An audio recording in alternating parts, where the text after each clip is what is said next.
March 2019, the UK is subject to the European Court of Justice, takes new rules relating to the single market, and is paying into the European budget.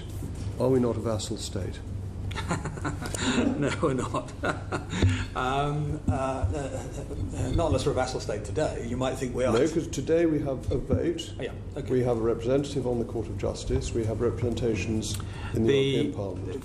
As I said earlier, I think to one of your colleagues, I take the view that the transition is a little different to... I mean, if that were going to be the case in perpetuity, my answer would probably be yes, but the answer for a short time, no.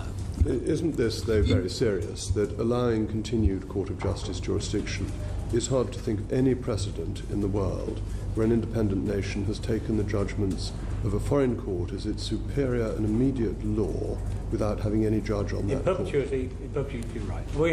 Bear in mind, you are talking about something which we are currently negotiating, so we haven't decided quite how we're going to manage those elements, whether it's the court or indeed the agencies and so on. But in your earlier answer, you said we were going to accept the jurisdiction of the European Court of Justice. Yes. So, what do you mean by accept the jurisdiction?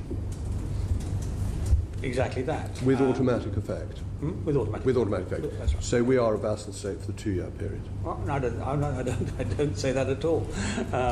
We are transitioning from one state to another. We're going from one state to another. And you can call it what you like, but not vassal. I don't think vassal state. All right.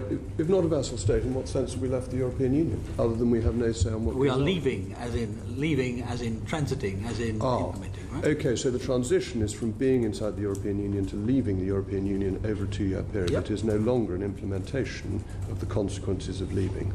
Oh, well, it will be, because in that period, the issues that Mr. Williams was talking about will be taking effect. Whether it's creating a new customs regime, whether it's creating a new regulatory regime, whether it's setting up our own regulators. Bear in mind, 40 plus years in the European Union has left us with a lot of pieces of our state missing by comparison to what will be there when we're out. The Prime Minister's phraseology of implementation was very important because it meant that we left on the 29th of March and then we're implementing the consequences such as new queues at Heathrow and things like that. Transition is different because transition means that we are de facto inside the European Union for that period and we are only actually out at the end of the transition. And that is a big shift in government policy and a big move away from the vote in June 2016. We're no longer members, as you said, because for the reasons you cited. We don't have representation on the council, on the court, and so on, although we're going to debate how we're going to manage that. I do not accept your description. Will we accept new rules? Now that's an area of some interest, because the time to take to put a rule into effect, regulation into effect in the European Union, the average is 22 months. The proposal we're having for the European Union at the moment is we leave over 21 months. In other words, there'll be nothing that we didn't have a say in take effect. Now, what happens, whether that's not exactly right, whether it doesn't work out quite that way, we'll see when we come to it. But at the moment, no. Isn't that a really rather weak answer, to say that the EU has been slow in implementing new laws in the past, and therefore it will be slow in future? Well, I think you're going to have when it has a 21-month period when it can implement new rules, possibly including a financial transaction tax, and that it may suddenly find there is an incentive to move quite quickly. Well, I think you'll need to wait. If you accept the principle. All right. I'm not going to do the negotiation with the Commission on that implementation period in this room. So I think you're going to have to wait and quiz me in a few months when we get to the other end of it. Bear in mind you'll also have a vote in Parliament before you accept it. But I don't think that what you are describing is what will happen. Now, the Financial Times reported yesterday, one George Parker, who happens to be in the room, that their government official spokesman was saying that leaving the jurisdiction of the European Court of Justice was never formally a red line. Do you recognise that use of language?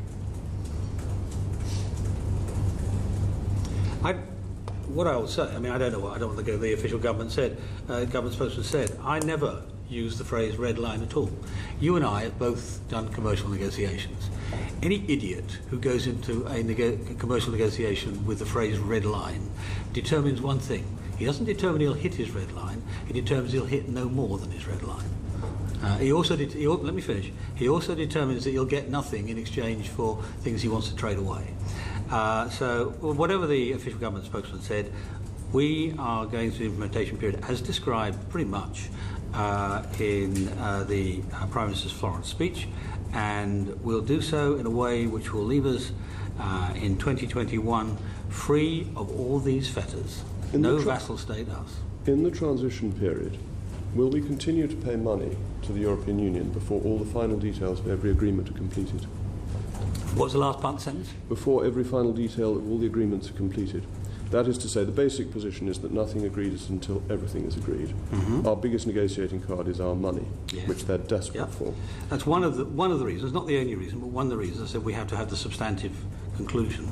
And will we make the payment when the substantive conclusion has moved to the final conclusion, or will we make the payments during the course of the transition period? Well, I mean, what I expect us to make payment during the course of the transition or the implementation period. The primary issue is not the going from substance to detail. I don't think that will be the issue. The issue where we are going through this is that it'll be a mixed agreement. The mixed agreement will take some time to conclude, as the Canadian one did. It'll get there, I'm quite sure, but it will take some time, and that time will actually happen during the implementation period. I'm quite sure that won't conclude before then.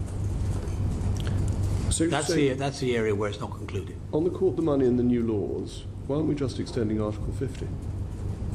Say again? Well, we're going to be de facto in the European Union for 2 Well, no, years. that would be a major error, frankly, to just extend Article 50, as you say. And just stay in for another 2 years. Be honest about it, that we are de facto staying. I mean, in there for is a massive difference in one respect, the one I started out talking about earlier, which is the ability to make international trade deals. These matter enormously, and they will come into effect, if we do it this way, the way we're doing it, they will come into effect very soon after conclusion in 2020, 2021. If we extend our membership, we will not be in a position to do that. That 2 years is going to be extremely important for inward investment. It's going to be extremely important for establishing trade arrangements. It's going to be extremely important for bolstering the economy. So the one advantage we have is that we're free from sincere cooperation. It's a very important advantage. Can't we be a bit insincere now and get on with it? Insincerity is not government policy. Who's going to punish us if we get on with it now? Aren't we just still acting as if we are in the European Union? We're bound by the European Union. We are lackeys of the European Union.